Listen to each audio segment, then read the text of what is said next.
Cookery சேனலை பார்த்து யார் வேணாலும் சமையல் பண்ணலாம். ஆனா சுவையான சமையல் பண்றது எப்படி?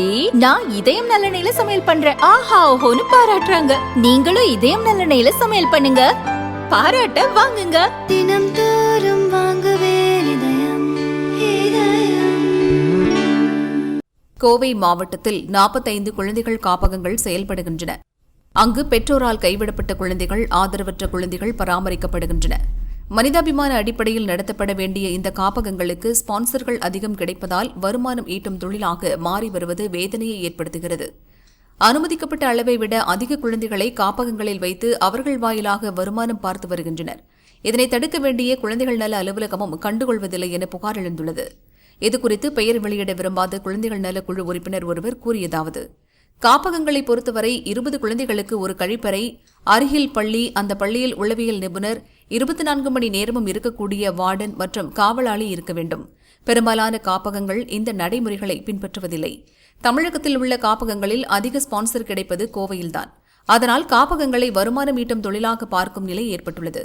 அளவுக்கு அதிகமான குழந்தைகளை தங்க வைப்பது, பெண் குழந்தைகள் மட்டும் தங்க வைக்க வேண்டிய இடங்களில் ஆண் குழந்தைகளையும் சேர்த்து தங்க வைப்பது, காப்பகங்களின் அருகில் வசிக்கும் ஏழை பெற்றோரிடம் குழந்தைகளை நல்லபடியாக பார்த்துக் கொள்வதாக கூறி அந்த குழந்தைகளையும் வரவழைத்து தங்க வைப்பது போன்ற விதிமுறை மீறல்களில் ஈடுபட்டு வருகின்றனர். காப்பகங்களை ஆய்வு செய்து நடவடிக்கை எடுக்க வேண்டிய பொறுப்பு கலெக்டர் அலுவலக வளாகத்தில் உள்ள குழந்தைகள் நல அலுவலகத்திற்கு உள்ளது. 12க்கும் மேற்பட்ட அதிகாரிகள் ஆய்வு மேற்கொள்ள தனி வாகனம் இருந்தும் அவர்கள் எதையும் கண்டுகொள்வதில்லை. அதே சமயம் குழந்தைகள் நல குழு எந்த ஒரு வசதியும் இல்லாமல் அவ்வப்போது குழந்தைகள் காப்பகங்களை ஆய்வு செய்து வருகிறோம். அப்படி நடத்தப்பட்ட ஆய்வில் மாதம்பட்டி, சிங்காநல்லூர், வடவள்ளியில் 2 காப்பகங்கள் என 4 காப்பகங்கள் விதிமுறைகளை மீறி செயல்பட்டு வந்ததை கண்டுபிடித்தோம். போலீசார் உதவியுடன் அங்கிருந்த குழந்தைகளை மீட்டு மற்ற காப்பகங்களில் பத்திரமாக ஒப்படைத்தோம். அதேபோல சில காப்பகங்களில் உணவுப் பொருட்களை ஆய்வு செய்தபோது காலாவதியான உணவுப் பொருட்களை வைத்திருந்தனர். காலாவதியான பொருட்கள் என தெரிந்தும் அதையே குழந்தைகளுக்கு உண்பதற்கு கொடுத்து வந்துள்ளனர்.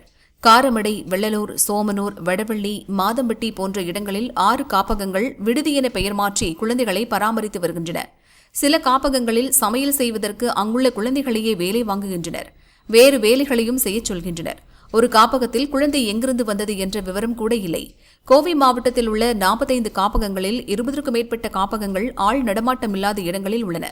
குழந்தைகள் நல குழு ஆய்வு செய்ய செல்லும் தகவலை முன்கூட்டியே அறிந்து விடுகின்றனர். அப்போது குழந்தைகளை தண்ணீர் தொட்டியிலும் மொட்டை மாடியிலும் மறைத்து வைக்கின்றனர். குழந்தைகள் படும் கஷ்டங்களை துளியும் காப்பகம் நடத்துபவர்கள் கண்டுகொள்வதில்லை.